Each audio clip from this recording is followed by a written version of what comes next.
And we are live. Hello, one and all, and welcome to our live review for tonight's edition of SmackDown Live, the February 14th, 2017 edition of SmackDown that just went off the air. We have a lot of ground to cover. Of course, my name is Daniel Gaza, and I got my good friend back up here for another review on this channel, Jack Southall. Jack, it's great to have you back on to the channel. I love being here, man. Thank you. I had a lot of fun with the last review we had of SmackDown, like I'd say about a month ago now.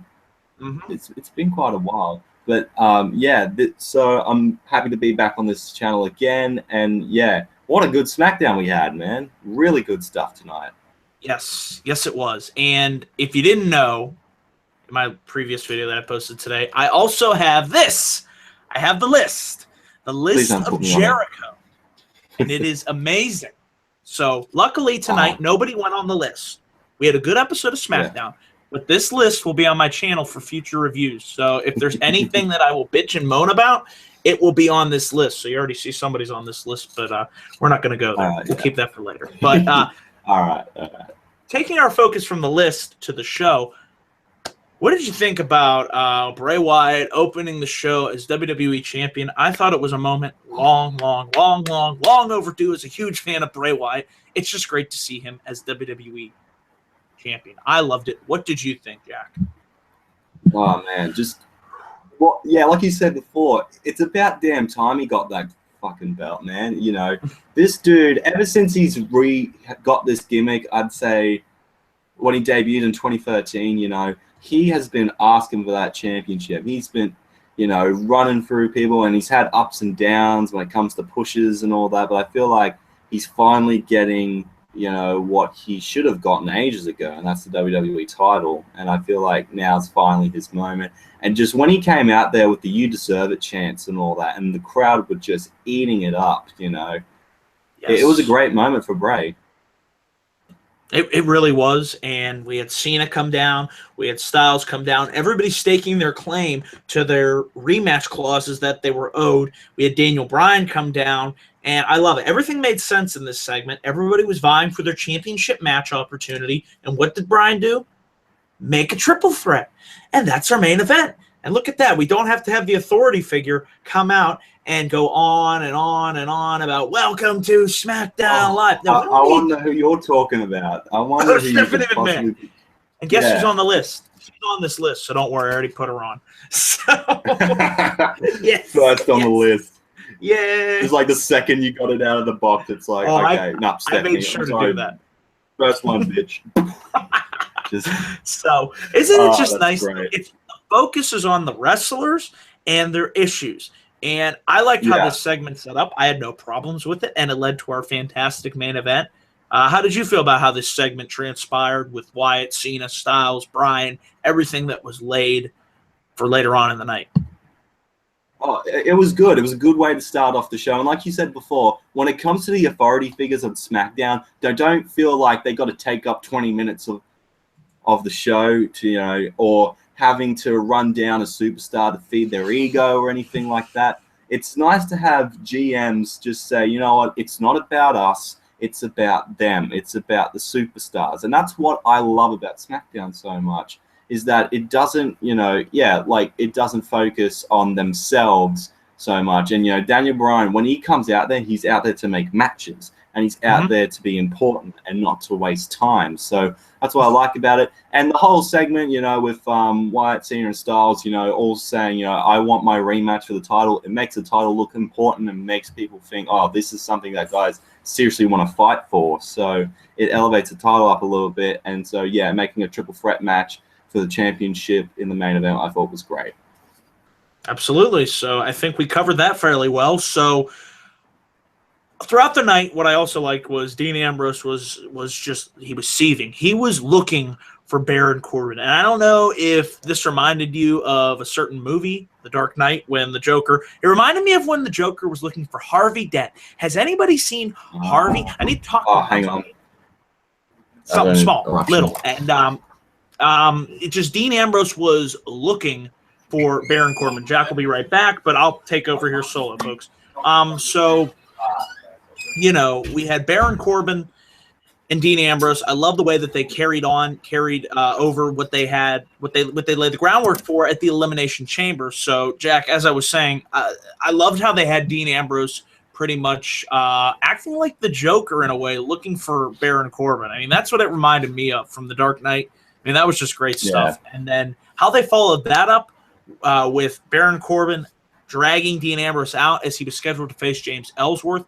Going a little bit out of order here, we'll get into American Alpha in a minute, but Corbin throwing Ambrose through the electrical wiring, I cannot wait for this. This is going to be a solid feud for the Intercontinental Championship at WrestleMania, a one-on-one match instead of a ladder match like we've been getting for the past several years. Jack, what did you feel about how they've been building Corbin up and him going after the IC title for WrestleMania? Well, like what you mentioned before about I get Joker vibes from Dean Ambrose. Like, I really, really get Joker vibes from him. He, he seemed unhinged and all that. And he was just wanting to look for Corbin.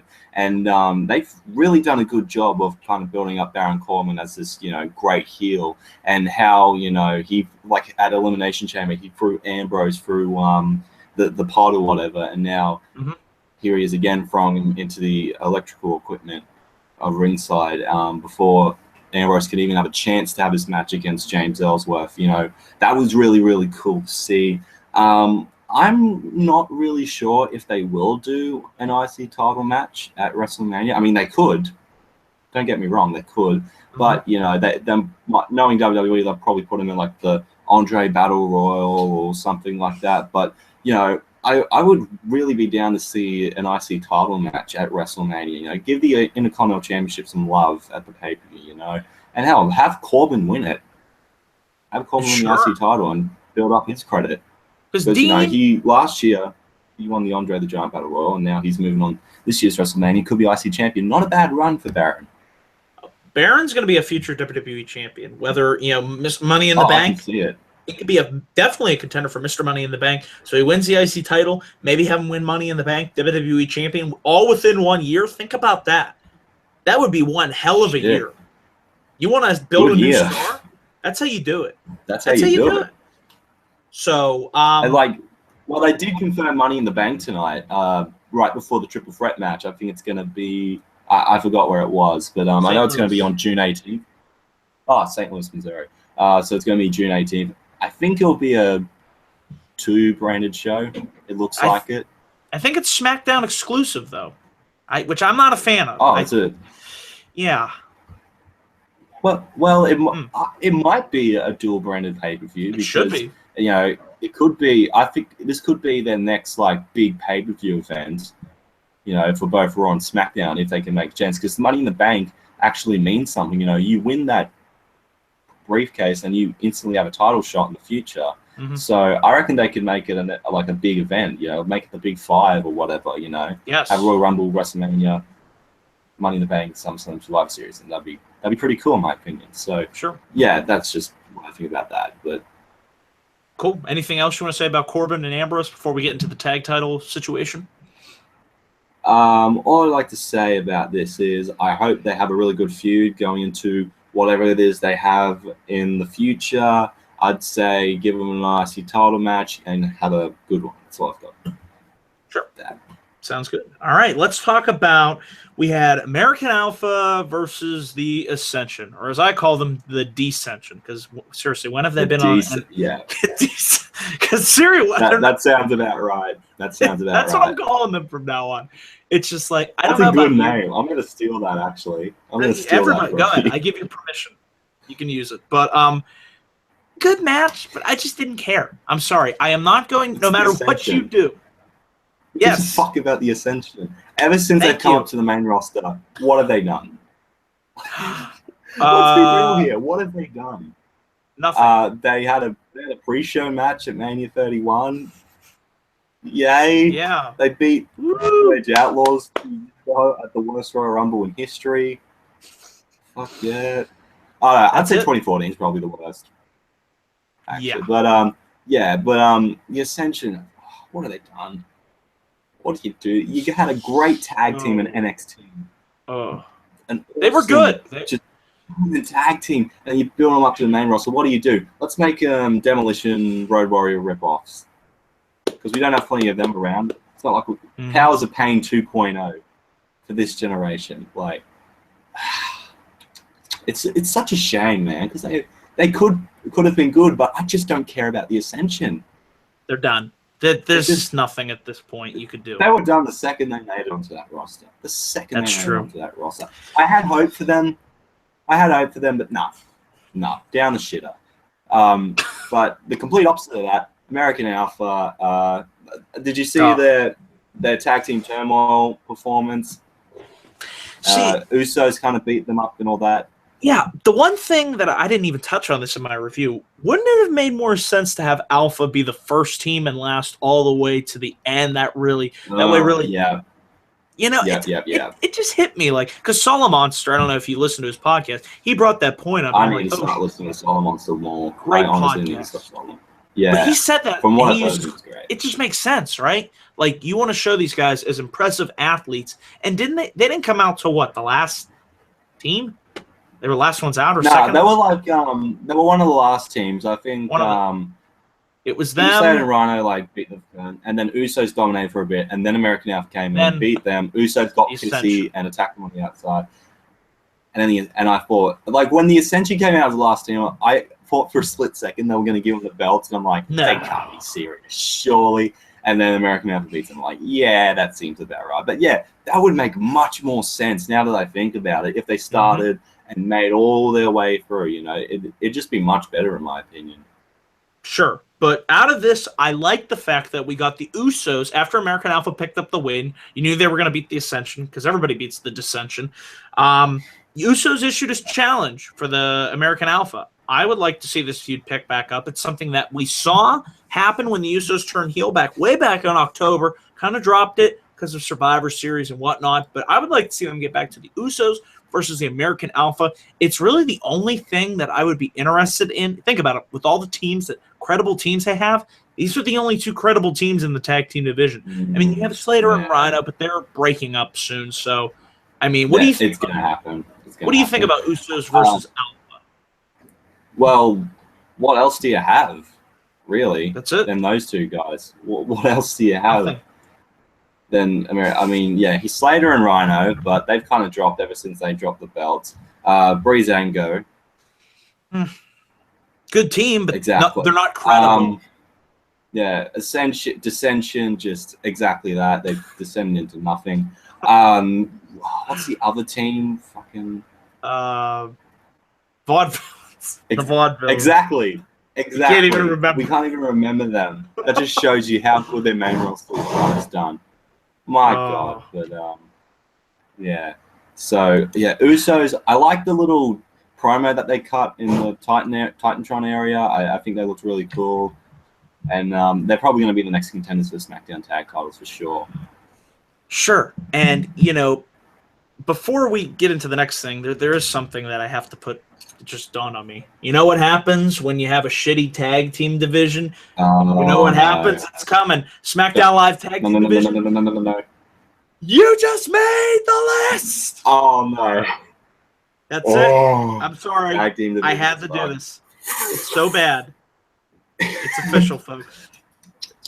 You're doing so well for yourself, SmackDown, but get yourself a good tag division. That's all we need. I feel like, and you've been saying it on Twitter, we need a revival. Wink, wink.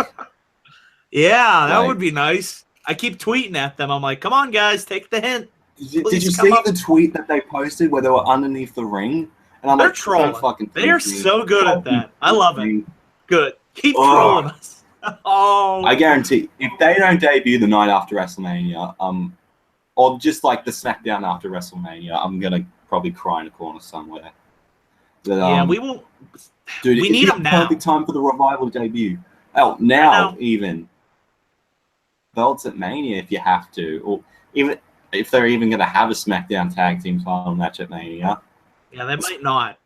Well, even though it's probably going to be a 17-hour show, but or whatever. But who knows? Who knows without that? I don't know. They need to make room for Big Show and Shaq, obviously. The important stuff, guys. That's why I'm watching WrestleMania. Exactly, Big Show and Shaq. Make that the main event, guys. Make that the main event. It's what we all paid the mullah for, man. Shh, don't give Vince any more ideas. Push Big Show harder. Give him a world title. I'm just kidding. But yeah, exactly. That's Vince right there. But yeah, just get more tag teams, or at least build them up. Credible. Yeah, make them credible. You know? Yeah. So, anything else you want to say about tag team division before we move on? Just make it better. Sure. That's all. It. Make it better. Bring in the revival if you have to. It can't get any worse. Although, no. I shouldn't say that.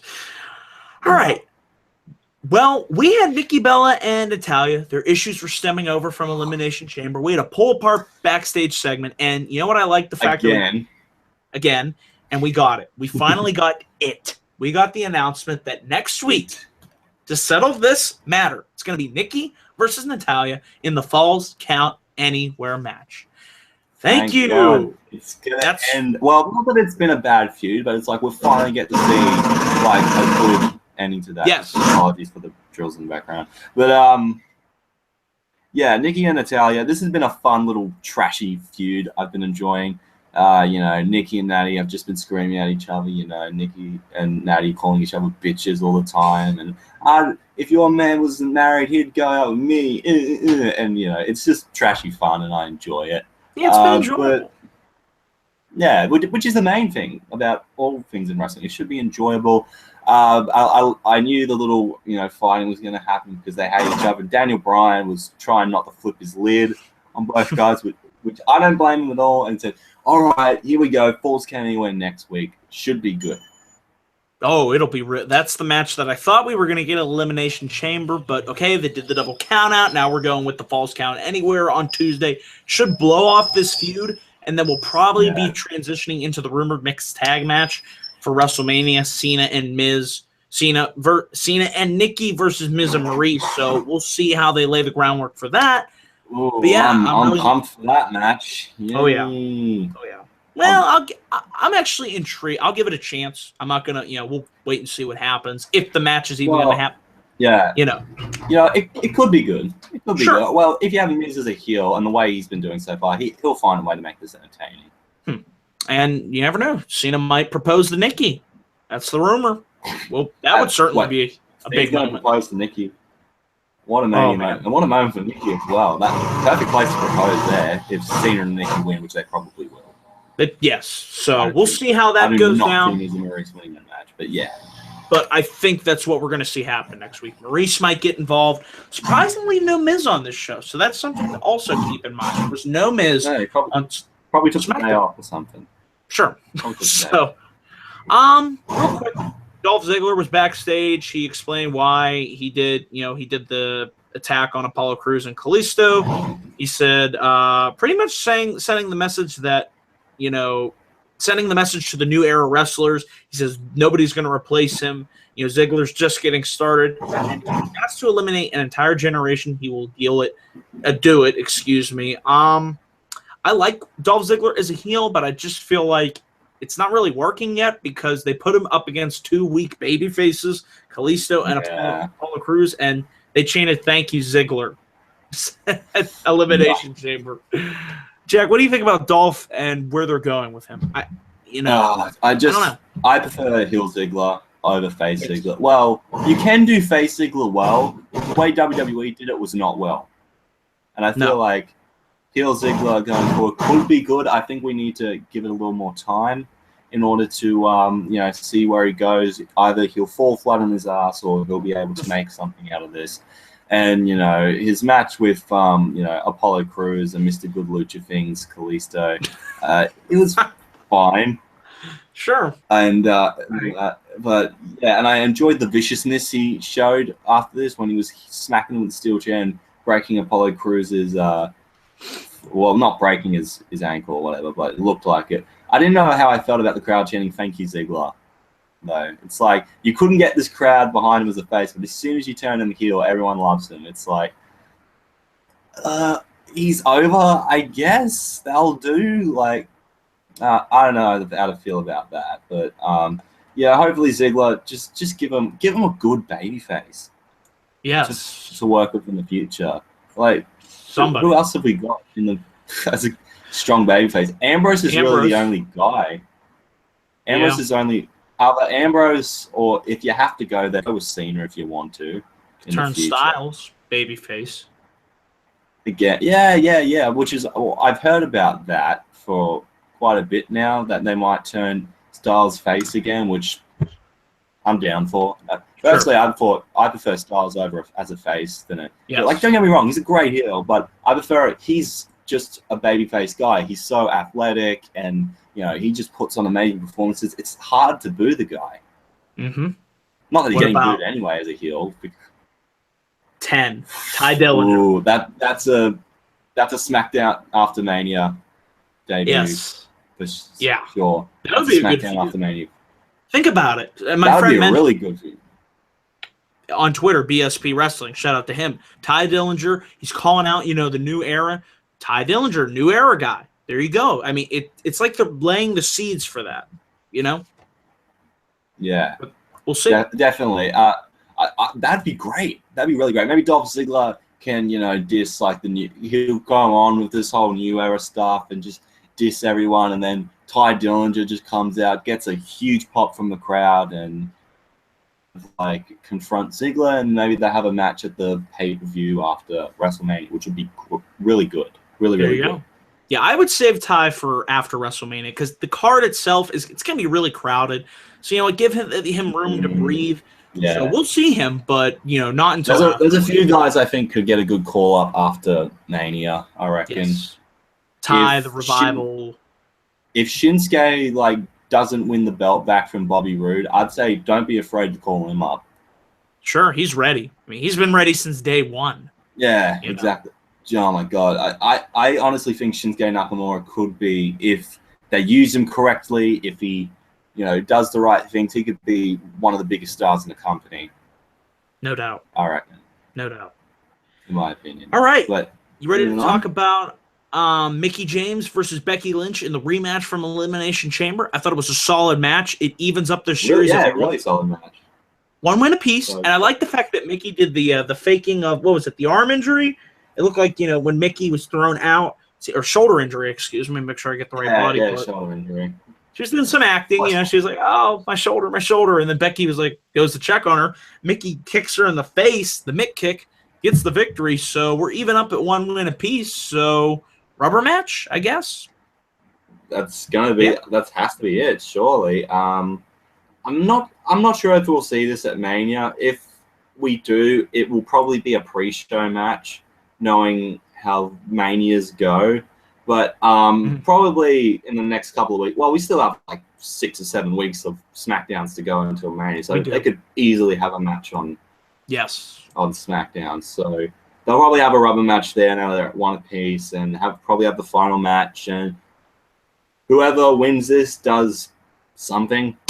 I don't know, maybe a SmackDown wins title match in the future, And I mean, 6 or 7 weeks, anything could change and all that kind of stuff. So, I reckon I could see Becky winning this. Well, I could see either two winning this, honestly, because Mickey's in a little alliance with Alexa Bliss, and Becky's trying to fight against him. So if Becky wins, then, either she'll face Naomi or Alexa if they have a women's title match in the future as well. But, they could go with a lot of directions with this feud, I reckon, and hopefully most of it will be good.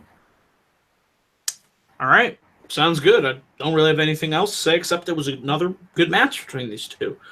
Yeah, speaking of the women's division, let's talk about Naomi and her coming out as the women's champion. I thought it was long overdue. It was a great moment for her at the Elimination Chamber, winning the women's title. My God. For the first time. Wow. The crowd was like, you deserve it and whatnot, and she was just taking the moment in.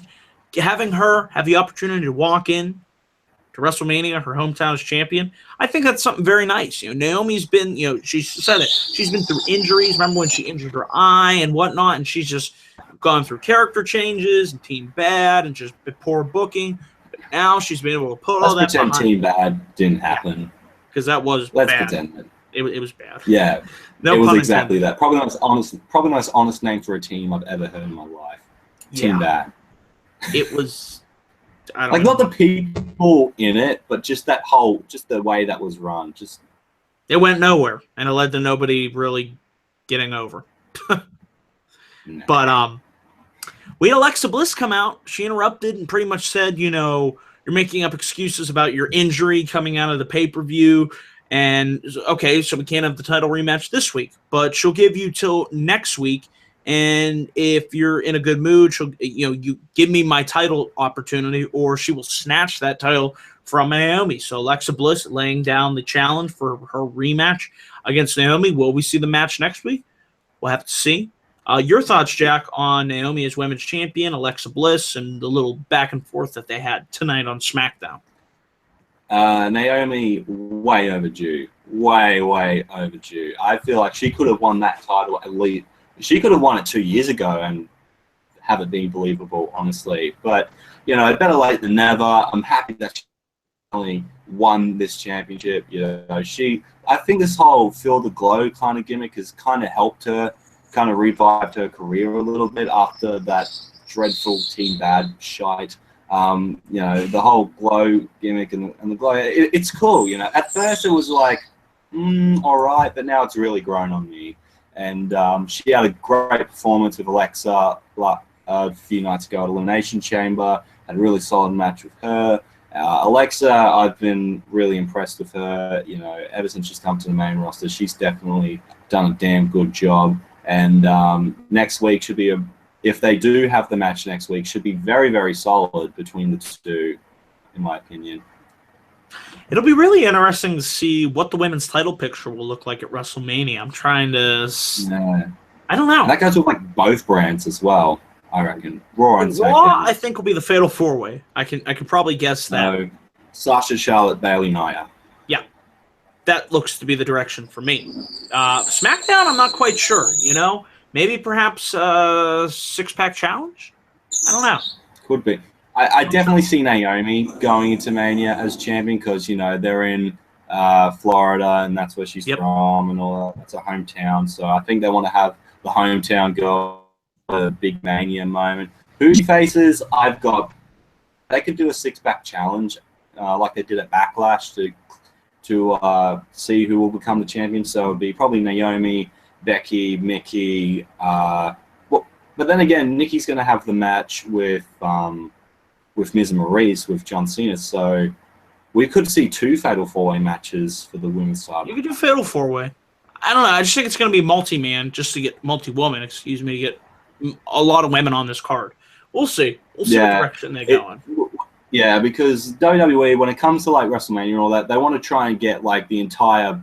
It seems like in recent years they want to try and put all of the women on the show, just to say, "Oh, look, here's our women's division," like that. But I feel like it will be structured a lot better this year now that the women's division has just had a huge revamp this last year or so. But yeah, they could go in a million different directions with the SmackDown Women's title at Mania.